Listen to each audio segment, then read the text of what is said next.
Hey everybody, we're starting in just a second.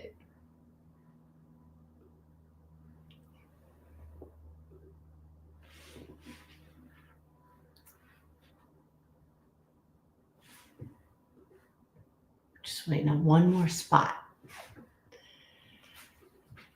As usual, Smoothie Shred. It's trying.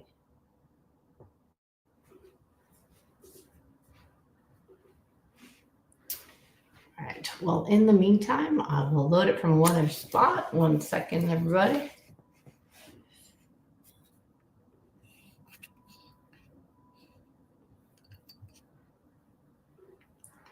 All right, and Smoothie Shred.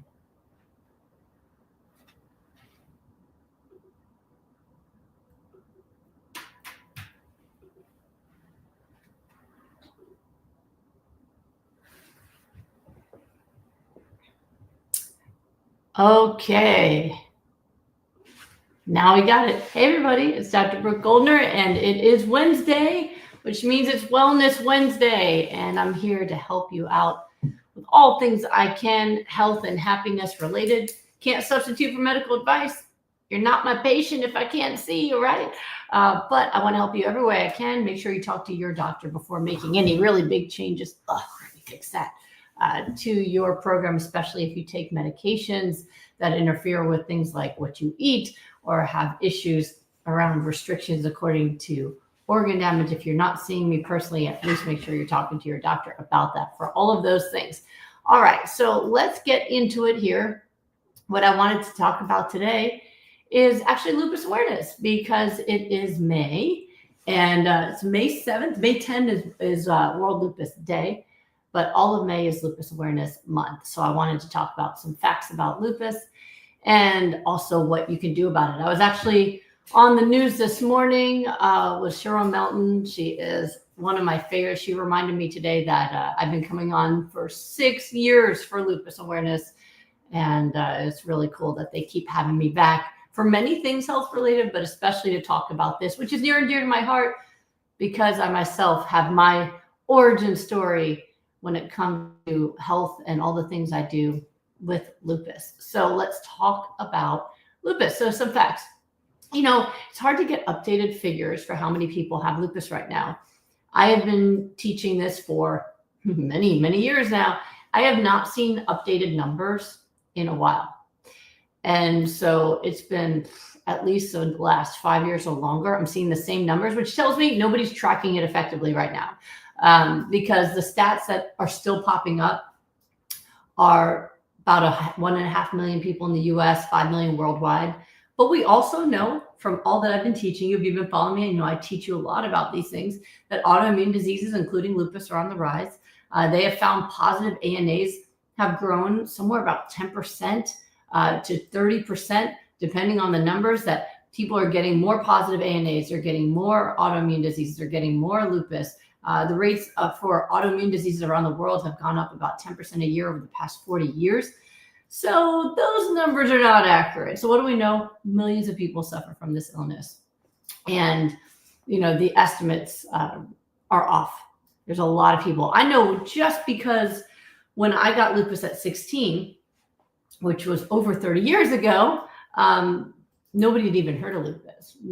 I only even heard of it because there was one person in my family that had it through marriage that I didn't know. But most people had never heard of it at all. Nowadays, when I give talks and I say, does anyone know anyone with lupus? Everybody raises their hand.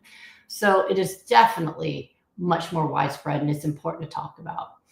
There's been a lot of studies and reports done, and one of them that's really important said that 63% of people that were asked said they were misdiagnosed when they first went to the doctor and ultimately ended up with the diagnosis of lupus. So 63% getting incorrect diagnoses.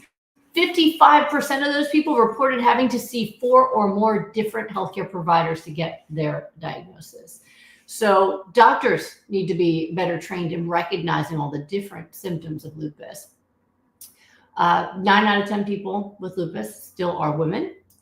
And that's also important because the men that I've seen with lupus also have typically struggled to get diagnosed because their doctors weren't thinking about it for them. Their doctors weren't even considering that maybe lupus was the problem, right? So it is a really important thing to realize that men also do get lupus, but much more rarely. 90% of the people are going to be women, okay? It's also one of the top 20 leading causes of death among women in general, but it's in the top 5 leading causes of death in women of color. So it is something that really affects people, non-whites, dramatically more in many different minorities.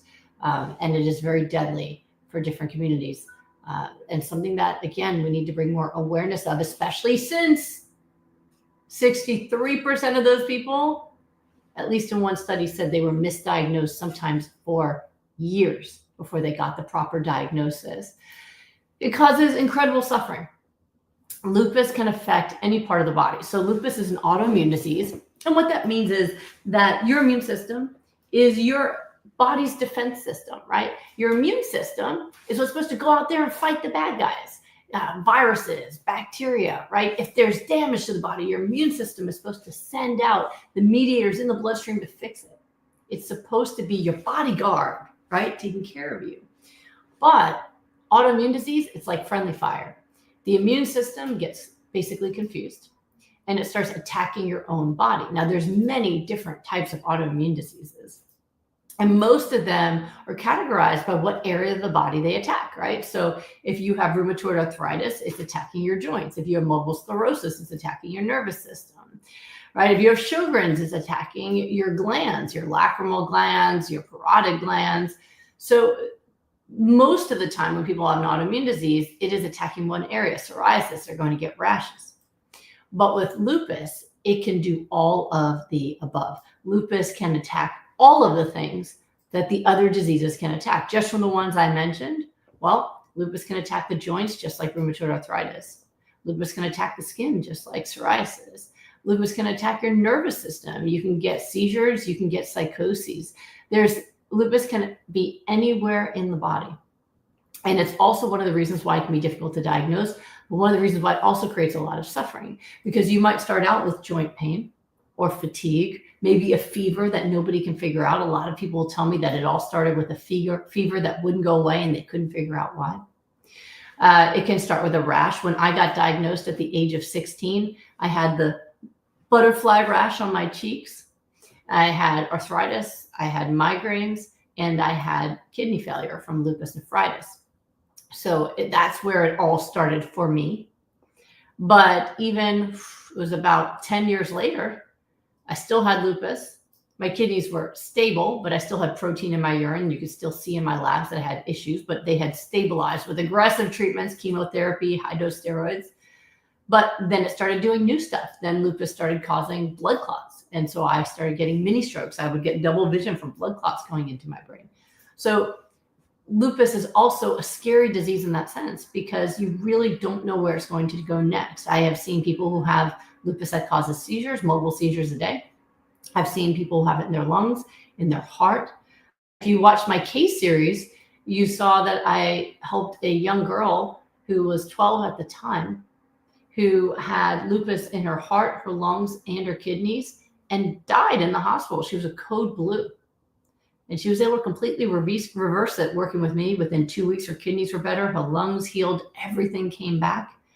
And she was able to go on and finish school, finish high school, wants to be a doctor now. But it is terrifying, especially now that we're seeing it in younger and younger people as well. So the different levels of damage that can happen to different parts of the body make it dangerous, difficult to treat, and it causes a lot of suffering. You know, people often will think of a disease in terms of how much it costs to treat it, how much, Sharon was saying that to me, you know, how expensive medications are. Yes, absolutely. Medications and hospitalizations can be expensive, especially in the US where everything's not paid for by the government, right? Government insurance. But it's also expensive in terms of disability. People, if they're sick, they can't work.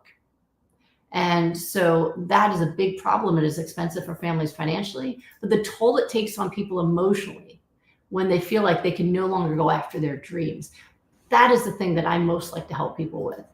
because having been told at 16 that I might have 6 months to live because of my kidneys, it made me more motivated to have a life of high quality, because I figured if it's going to be short, let it be good. Let me pursue purpose and passion and laughter. Let me dance every time I hear music. And that attitude kept me healthier, because happiness actually creates a down-regulation cascade of improved health. It reduces things like pain, but it also gave me quality of life in spite of my diagnosis. A lot of people feel that they've lost that.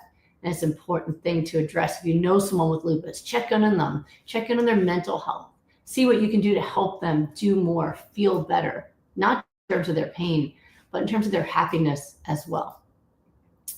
1 in 3 people with lupus also end up having other autoimmune diseases. So, for example, if you read my most recent case series that I published, the women in that case series all were diagnosed with lupus and Sjogren's, and all of them had active disease, meaning even though they were all on medication at the time that I met them, they all were completely symptomatic. They had joint pain, they had dryness, they felt terrible, they had fatigue, right? So all that stuff's going on medications. All of them did rapid recovery. And all of them were symptom-free within 2 to 6 weeks, all of them.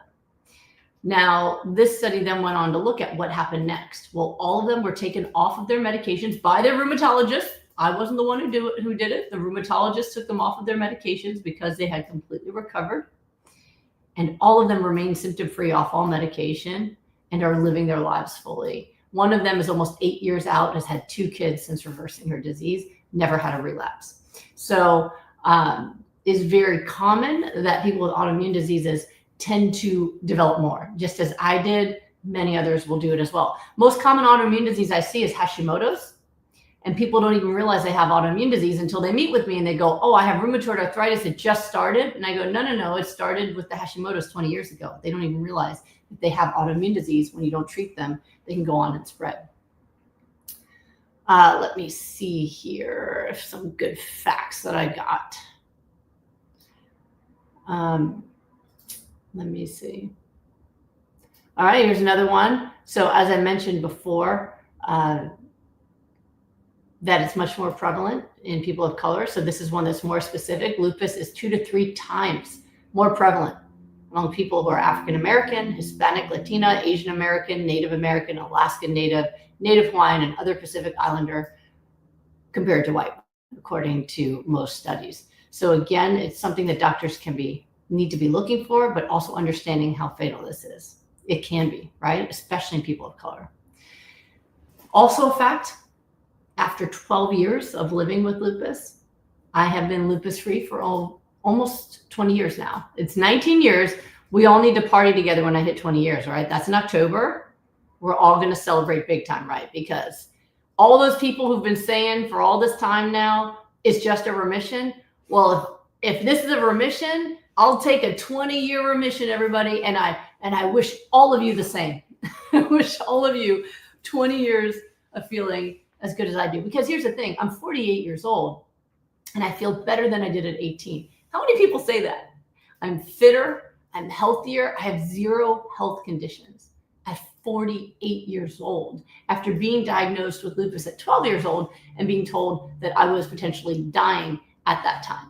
So I want to also share that fact, because as important as it is to know these other facts about how difficult lupus can be, how painful it can be, how hard to diagnose it can be, all of the things people suffer with financially as well as emotionally, it's also important to know the fact that there is something you can do about it. I've been able to help people all over the world get better, but it started with me. And it's been over 19 years. And what I can tell you is, while changing your diet might feel hard, living with lupus is way harder. It's way harder. I do not now have to work while feeling like I'm walking underwater. Those of you who are sick know what I'm talking about.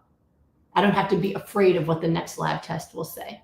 I'm not looking to see if there's foam in my urine from protein. I have been healthy for over 19 years, off all medication, and I have never relapsed. And it's given me everything I was told I couldn't have. Being middle-aged and not being disabled or in pain being able to have children, being able to have a career, all of these things that I was told not to go to medical school by some people because it was too hard on my body. And now I get to enjoy spending my life helping other people get well. And it's given me such incredible joy and purpose. And not just with medications as usual, but helping them along the path that I've been on. My other case series that I published, helping somebody with lupus nephritis get off the kidney transplant list by doubling her kidney function in 6 weeks in my rapid recovery group. This has given me the most amazing blessing for my life because it freed me from disease and disability, and it gave me incredible purpose in order to help other people do the same. And so whenever it's lupus awareness, the most important thing I want to raise awareness of is how much control you have. As I've been saying recently, it's my new favorite expression that I made up. Your genetics are not a curse. Your genetics are a menu of what may potentially happen, but it's your lifestyle that places the order. People's ANA levels are not going up every year because genetics are changing. They've tested it, genetics have not changed. The ANA levels are going up and becoming positive in more people because of lifestyle, because diets have become worse. Ultra processed foods have become the mainstay. People are putting cheese and bacon on everything. They're not eating their vegetables, and they're living in higher stress with less sleep, less self-care. People's lifestyles are placing that order. And I'm here to let you know you can send it back. You don't have to keep what they delivered to you. You can change the order. And it might be difficult at first, but nothing in your life will be more worth it. I can tell you for myself that there's nothing more worth it. So I want to make sure that you all know what you can do. And that's why I'm always here. I'm always here. I'm here every Wednesday, unless there's something there's something I can't reschedule. I'm here because I want to make sure that you know and you have access to that information. Okay. I've had ways to make it fun, ways to make it delicious. We have free recipes at smoothieshred.com. And I'm here to support you every way I can. So I hope that you share that information, because that is the most important thing, is knowing how much hope you can have. What I'll also do is, for Lupus Awareness Month, I will bring back the free classes to make sure that you have access to that as well. I want you to have information. I want you to have support. I want you to have hope. And I want you to take action. And to me, if all of you with lupus right now listening to me do all of that, maybe next year when it's Lupus Awareness Month, you'll be doing what I'm doing, sharing the hope, sharing your story, and letting other people know that they can do it too. That's how we get rid of lupus. And that's the awareness I want to generate for people. So that's what I wanted to share with all of you today. So important. It's a really big deal, right? It's a really important thing for us to be able to share hope for what's possible. And if that's not something I do, then there's nothing. There's nothing I do, because it's so important. I feel like that's the most important meaning from my life, is the meaning that I can give others and the hope and the healing I can give others. So let's see what you want to know. Let's find out what you're curious about today. All right, I'm going to stop trying to stream to Smoothie Shrimp because today it just doesn't want to do that. Let's see what's going on down here. I think last time, here we go, I did Facebook last, so I'm going to try to go there first. All right, let's see. Iniola, I just registered for the one-on-one protocol, all booked up till October. Wow. This proves great job for humanity. Thank you, Dr. G. See you soon. All right, well, I'll see you soon. Yes, so for one-on-one appointments, my schedule is very booked. So I know for just in my one-on-one appointments, I spend 75 minutes with you, create a plan for you, and send that to you so that you can work on your own and follow up as needed if you need to. There is an option for a rush fee to be seen sooner, but even for rush fee, that's going to get you in at 12 weeks. Okay, that's the best I can do. If you don't need labs reviewed, you can also book with my husband, Thomas. He created this protocol with me. He was my coach, and he's incredible. You can see the reviews on my website where people say that. They're like, Thomas is an amazing coach. He's wonderful, and he is. He puts as much heart into taking care of other people as he has for taking care of me. So if you want an appointment sooner, then that would be the way to go. If you want to do the programs that I'm most known for, my rapid recovery programs, my next rapid recovery group starts August 22nd, and we're already enrolling on that. So there's going to be a little bit of break after the one that's finishing up this week. Spend some time with my son, and then we'll be back full bore for rapid recovery August 22nd. So if you know you want to do that, that would be the place to go. So go to goodbyelupus.com and you can sign up there, and then we'll hold your hand through that whole thing. So that's going to be a very exciting thing. I actually was just looking over labs from someone in my group, and just looking at kidney function getting better and inflammation coming down. We have somebody else who just today I saw her labs as well, and goodbye lupus nephritis. And we see that all the time in my group. It's so cool. So I can't wait to see her reply back to me and celebrate with her in the live meeting on Friday. So yeah, so those are probably the fastest way to work with me would be, yes, either a rush appointment or the rapid recovery group would be the fastest. So yes, it has gotten busy, but I'm doing my best. All right, let's see. What else we got on Facebook here? All right, AJ says, my wife has ankylosing spondylitis. The symptoms are so debilitating, she can barely move her body, especially during bad flares. Her doctors keep pushing physical therapy in addition to biologics. How is she supposed to do physical therapy when she's in so much pain? She's currently in week 3 of Goodbye Lupus. All right, so yes, that's very difficult. It's an extremely painful condition. I'm so glad she's doing my protocol, because in my rapid recovery group, other folks with AS have become pain-free. And so then that takes away the whole issue about physical therapy, right? So I'd be working with the physical therapist and the doctors on what kind of exercises do you want her to do, which pain should she be pushing through, and which pain should she listen to. Without seeing her and knowing her physical issues, I can't give that advice. But hopefully that's not even an issue anymore soon, and she's feeling a lot better soon. I hope so. All right.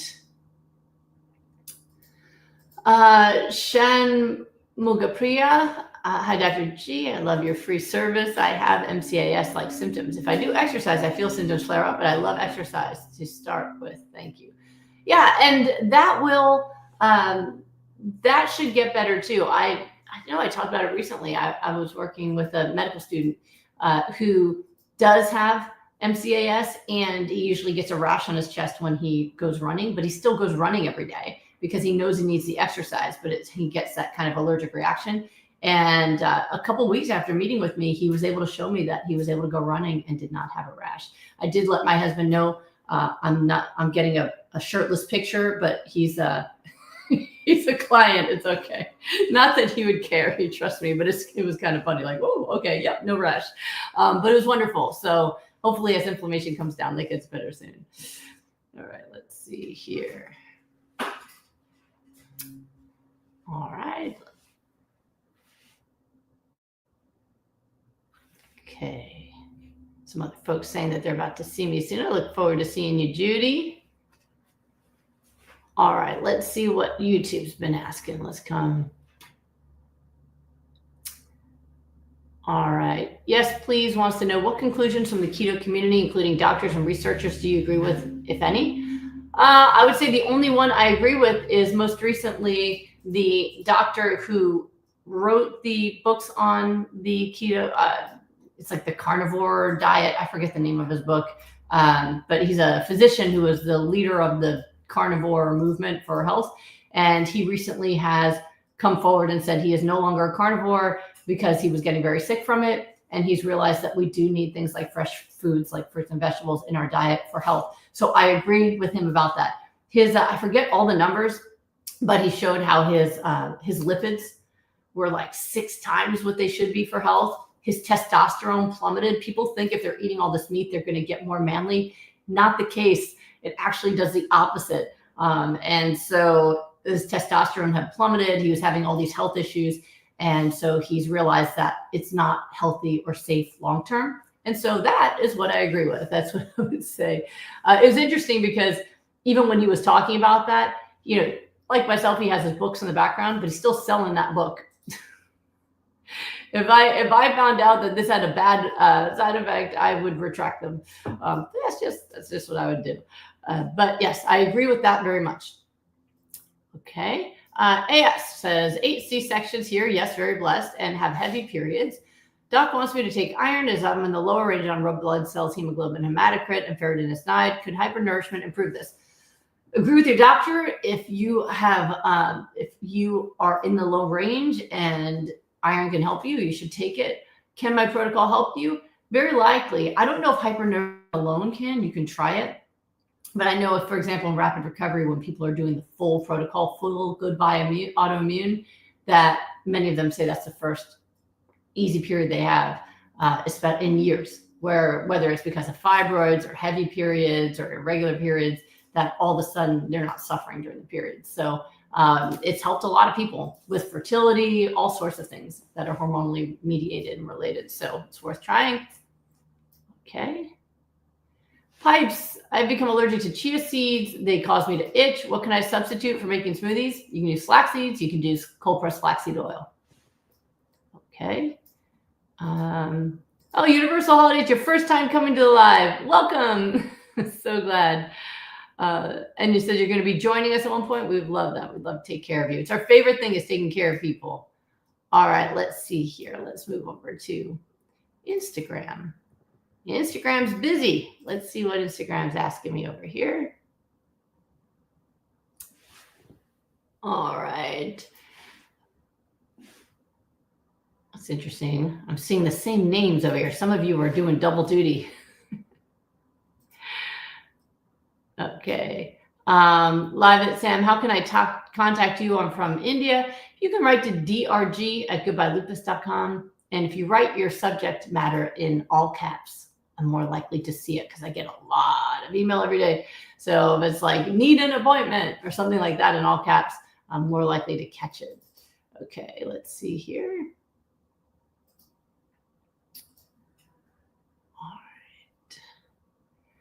All right. Is there a difference between immune mediated and autoimmune? I'm looking to see if primary sclerosing and cholangitis can be helped by this program. So yes, but most important is that if it is inflammatory, you have a good chance for getting benefit. So cholangitis is inflammation. And so it's worth doing to see if you can get that inflammation down. Cheers, Diana. Enjoy your smoothie. All right. Lisa says, I love your smoothies, but I get leg cramps when I drink it. Okay, here's the most common reasons people get leg cramps and what you can look at. I used to get them severely, and it was from medication. So when I took high doses of prednisone, oh, oy vey, they were so bad.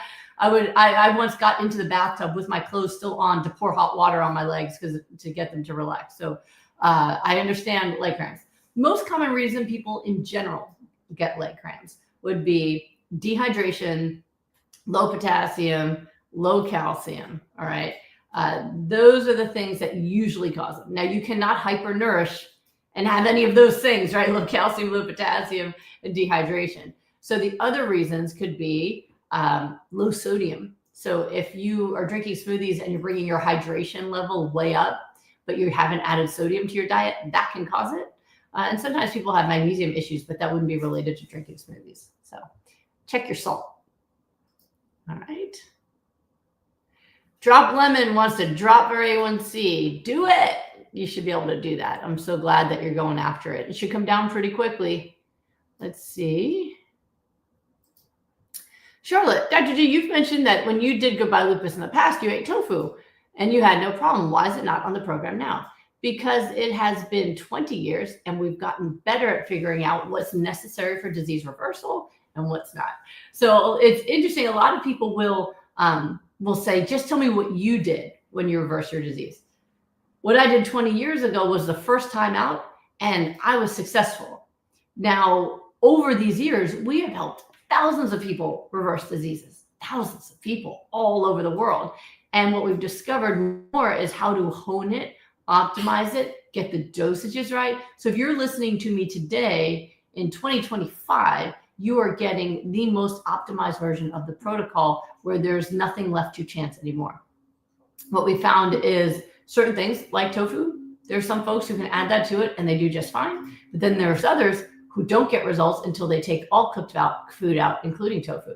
So if there's something that is not necessary for recovery and could potentially get in the way of recovery, then we take it out for the protocols. Now, you can do it. You can do hypernourishment with it. And if you're doing well and feeling great, hallelujah. But if you're trying to get healthy as quickly as possible, follow the Goodbye Autoimmune Disease protocol as written now. Okay, let's see here.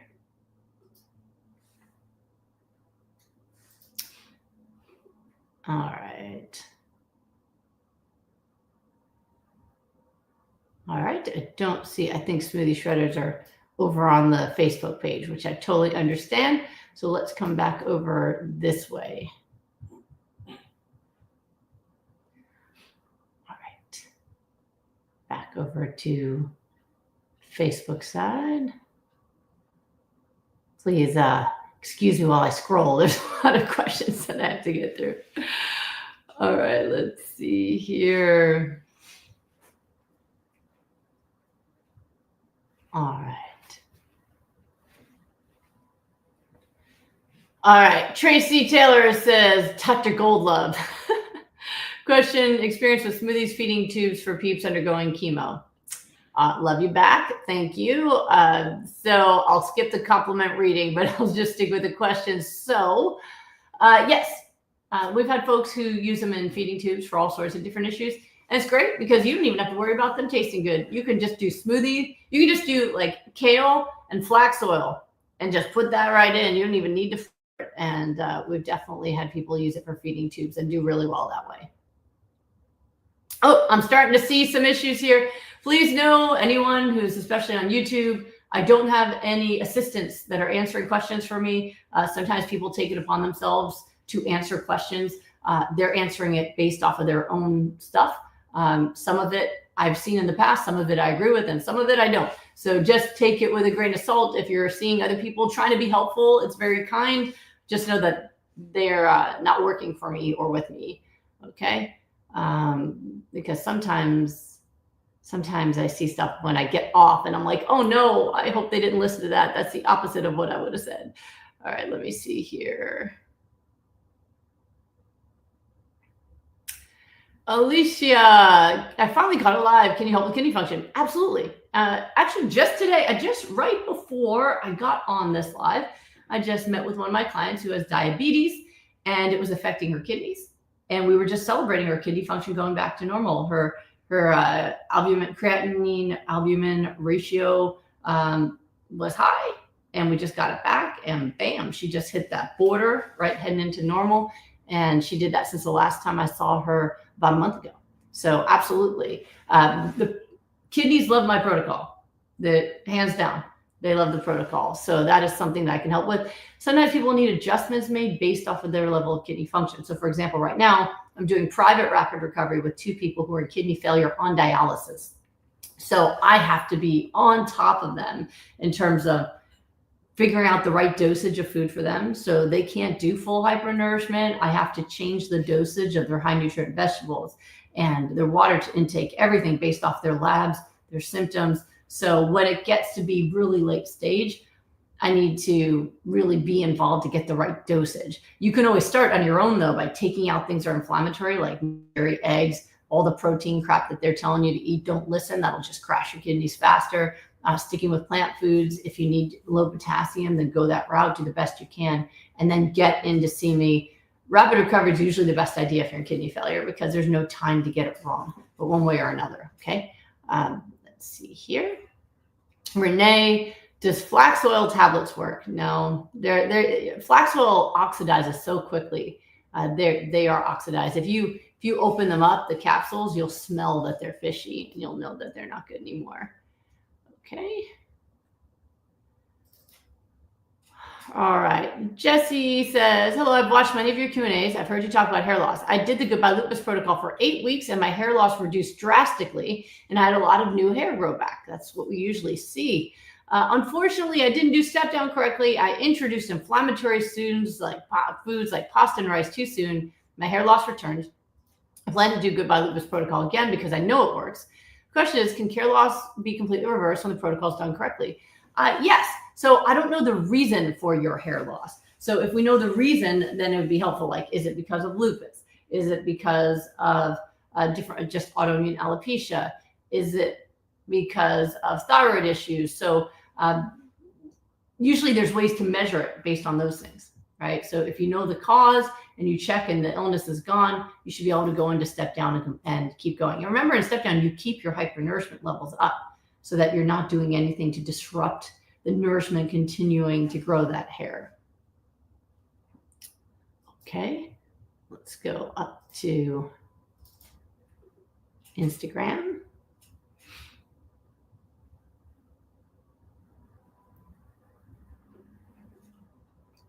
All right, let's see what Instagram wants to know. Oh, coaching by Lupus saying, got alopecia as a teen, lupus at 37. All right, and hopefully you're on your way of kicking it out, right? Send the order back. All right. Marcia, I have hidradenitis, on dialysis, and Crohn's. How do I handle the fluid intake? So what I would do is, so if I was working with you, I would start you at whatever fluid level your doctor says you can handle. So usually the nephrologist would be the one to tell you how much water you can have, and then we start and see how you handle it. If you're doing well, we keep it. If your sodium levels look good, we might even increase it. But if it goes into your legs, if it's going into your lungs, if you're getting full of fluid, then we reduce it. That's how we handle it. And Diane's saying, best remission ever. Yeah, I'll take it. Moo, how do you test for lupus? Okay, that's a great question. So once you have had it long enough to have labs be positive, there's a series of tests you would get. So number one is usually the ANA. So an ANA is a non-specific marker for antibodies that are related to autoimmune. There's a small amount of people that do have a negative ANA at first and develop a positive one later, but oftentimes they'll start with the ANA. There's an autoimmune panel. If you're suspicious that you could have lupus, go for the full autoimmune panel so that you can see what those markers say. So the autoimmune panel, you'd be looking at all these different antibodies. You're going to look also at your complement levels, C3, C4. That tells you how active disease is. If those are low, that can mean that you have very high inflammation in the body and the body can't keep up production of them. You can look at your inflammatory markers, ESR and CRP. Those are usually ones as well that people track. So that would be usually how you would start out the testing for autoimmune disease like lupus. Okay.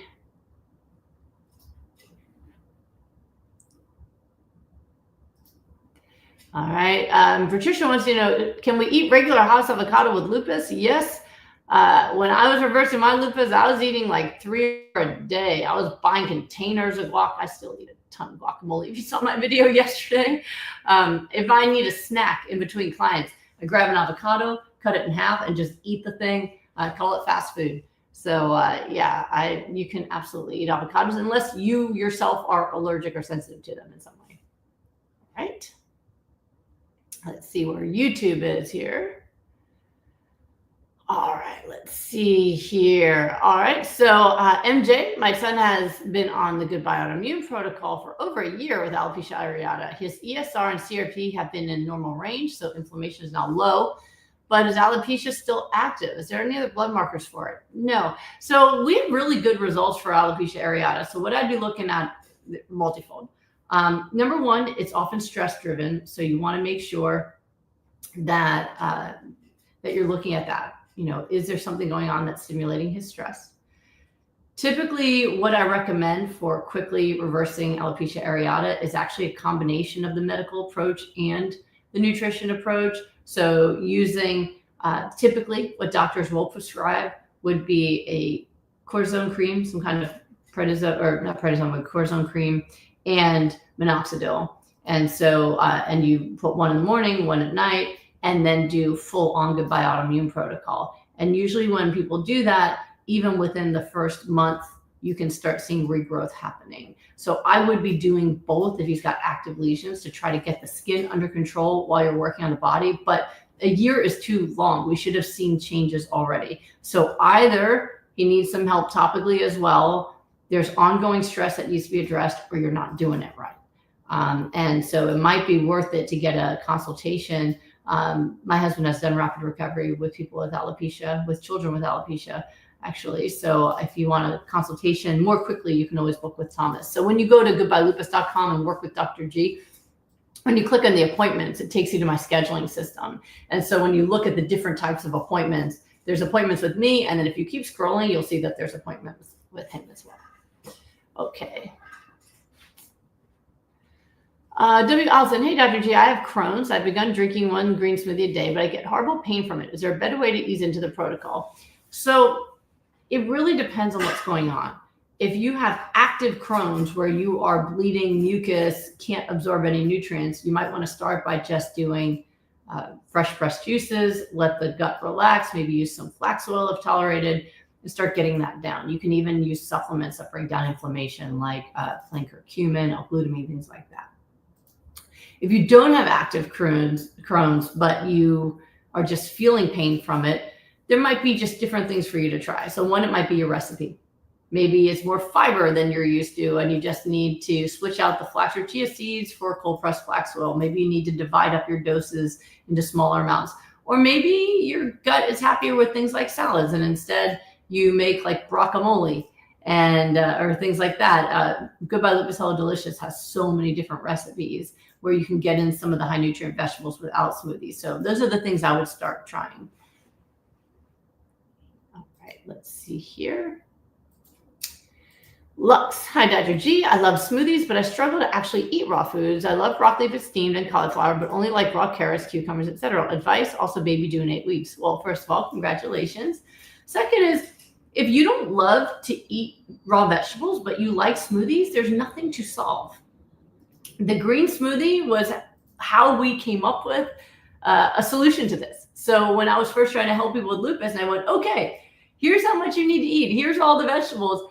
And there were some people that were like, no, not for me. Like, they just wouldn't even do it. They wouldn't eat the salad. And so we said, okay, we got to do something to help these folks. And so the smoothies are a solution. So if you prefer smoothies over salads, that's fine. Go for it. That's totally fine. If you want to eat more raw foods and salads, if you don't have my book, I recommend it. The Goodbye Lupus Hello Delicious book has so many ideas in it for people who might not like the taste of broccoli. So for example, the asparagus pesto recipe, which is what I brought with me to see Sharon today on the CW. That one, it's chopped up asparagus and tomatoes and avocado. And if you've never had raw asparagus, it's actually delicious, crunchy, oh, so good. But the pesto sauce is made with flax oil and basil and broccoli, but you can't taste the broccoli because of the seasoning in it. And so it tastes like real pesto sauce. I mean, so good.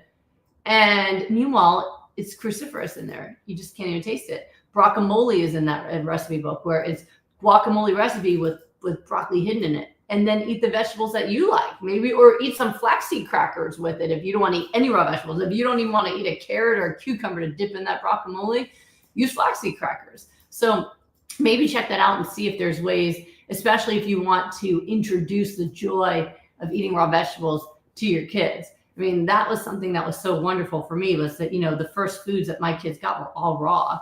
And it started with the smoothies, and then into, raw bananas, avocados, and then blending up every vegetable I could find with a little breast milk and feeding them that way.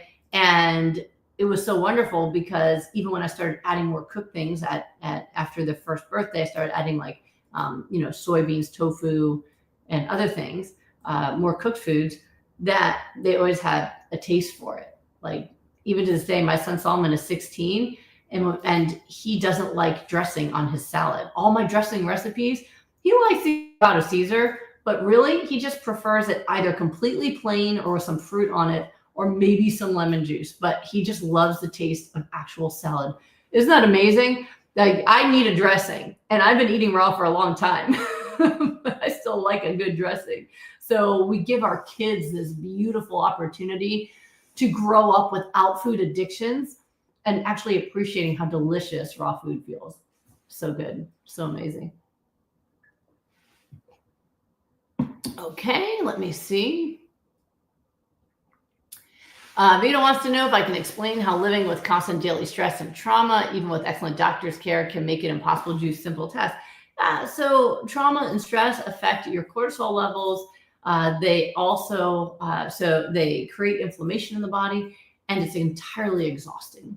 And so all of those things combine to make somebody sick, and it makes it difficult for them to get well and to feel well. So all of these things need to be taken care of. And that's why I stress so much, not just the food, but the self-care, the happiness, the having fun, because that actually is healing in of itself, in addition to giving you great quality of life, which matters even more than what your lab tests say in terms of how you enjoy your own life.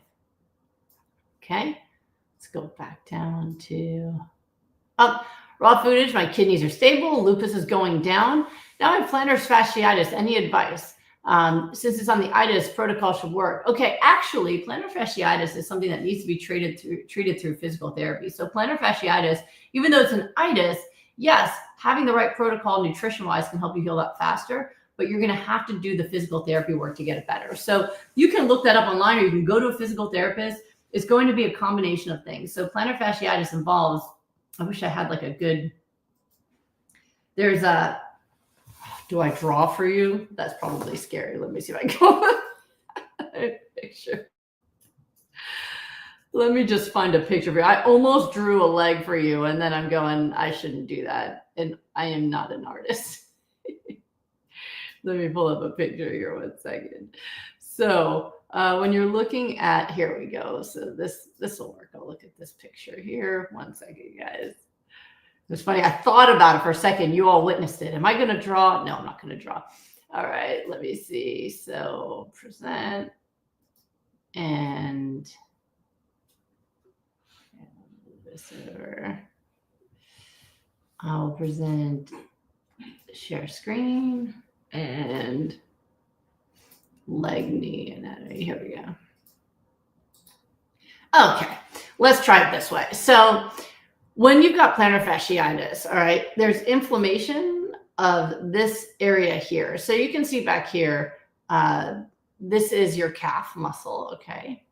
And the calf muscle comes down, and then this tendon comes around. You can see it here better. Here's your calf muscle. And then here's this long tendon that comes around all the way to here. And this is why your calf, when your calf contracts, when your calf gets smaller, it pulls this tendon, and that's how you can go in your tiptoes, right?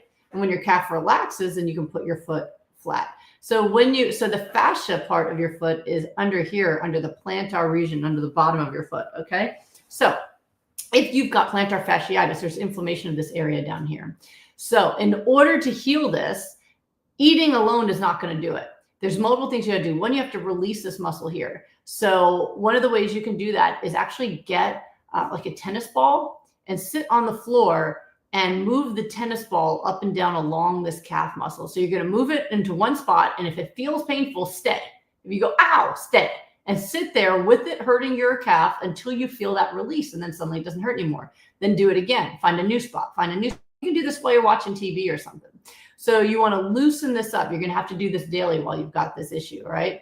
It can also help to put a towel here and pull your foot back a bit to kind of stretch. But stretching alone won't fix it, because if you stretch this, but you don't fix the knots, it's just going to pull itself back up again, okay? So we're going to release the calf. And then another exercise you can do is put like a towel on the floor and use your toes to grab the towel. So basically you're going to bend your toes and try to grab it, because another thing that creates some plantar fasciitis is weak toe muscles, actually. So all this is getting yanked up here, but the toes aren't strong enough to keep it down. So you get your toes stronger, you release your calf, and also you need to wear really comfortable shoes. So for a lot of folks, this gets triggered by walking on really hard floors. My husband got it for that reason. We have really hard tile floors, and when he walks barefoot, he starts to get this. So he has to wear cushy sandals in the house to keep his feet from doing that. So sometimes it's just a matter of the impact of the hard floors or ill-fitting shoes. You want to make sure you're in comfortable shoes. I like, there's a lot of different shoes out there. You can also ask a podiatrist, but New Balance personally is one of my favorites because they have a lot of arch support and cushioning, and they make different types of shoes based off of different orthopedic issues. Like I've got flat feet, so I need some good arch support for all the running and things that I do.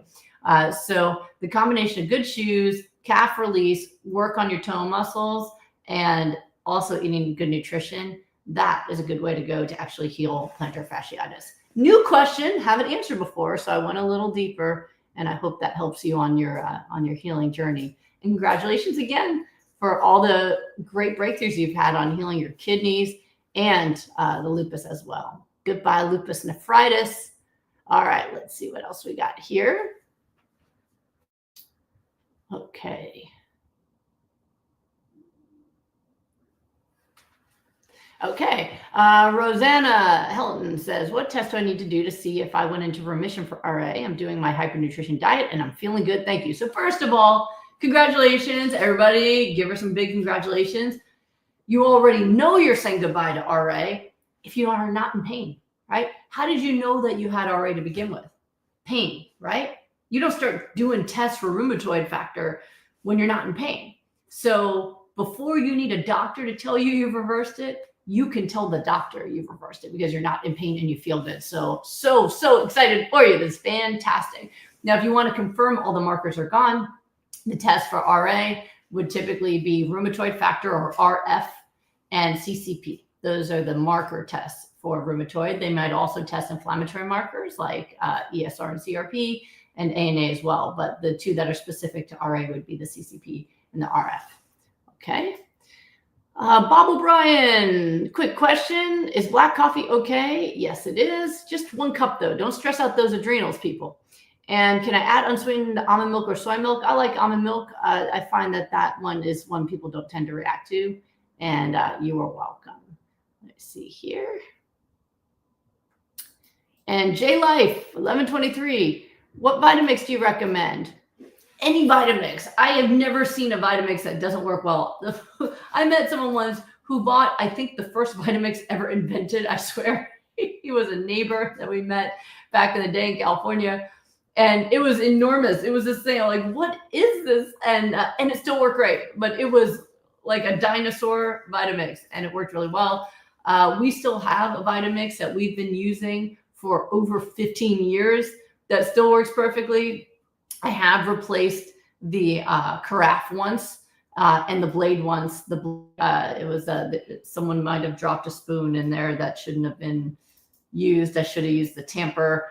It happened. But the machine works perfectly. So I think whenever we see a sale, we end up getting another one. So I've got like 3 blenders now. But they get whichever one you can. Refurbished is great if you're trying to get a cheaper one. Costco is great because you got the Costco guarantee. But I haven't seen one that hasn't been effective. So yeah, I don't have a specific Vitamix for you. All right, let's go. Let's see what time it is. We can get a few more. All right, let's see. Can you hear that? That's like a low flying plane. All right, let me see. All right.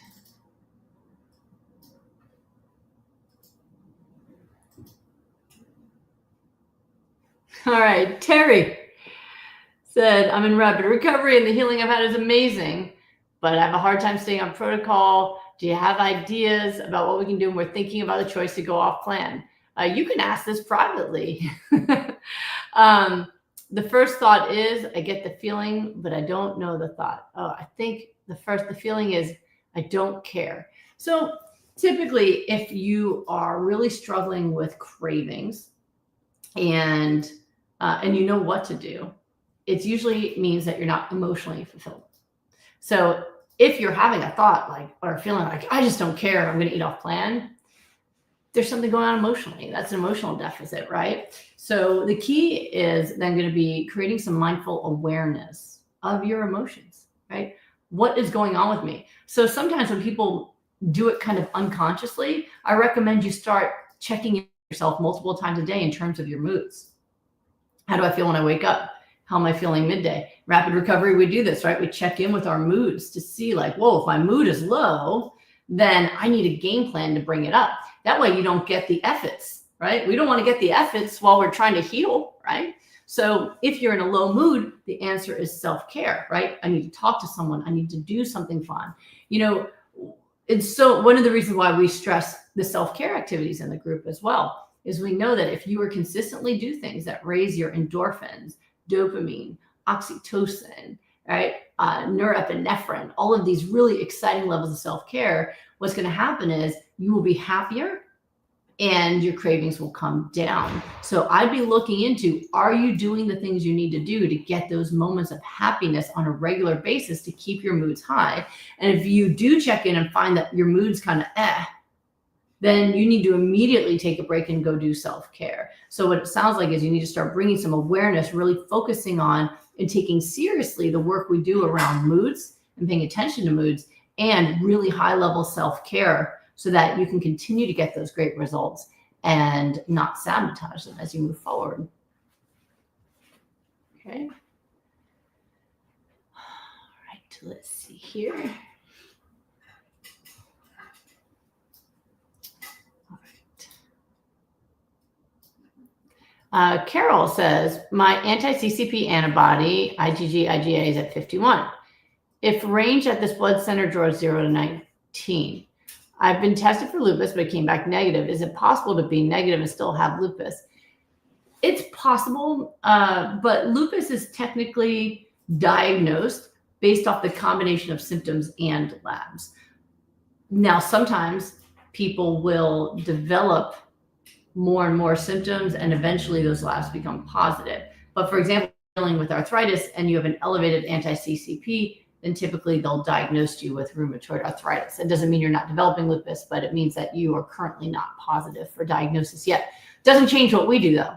Our protocol works for rheumatoid, it works for Sjogren's, it works for scleroderma, it works for MS, it works for AS, it works for lupus. So it doesn't change what we do, and that's the wonderful thing. Your body doesn't need to know what the doctor diagnosed it with in order to fix it. It just needs the ingredients, it needs the self-care, it needs the sleep, and then it knows exactly what to do. All right, let's see here.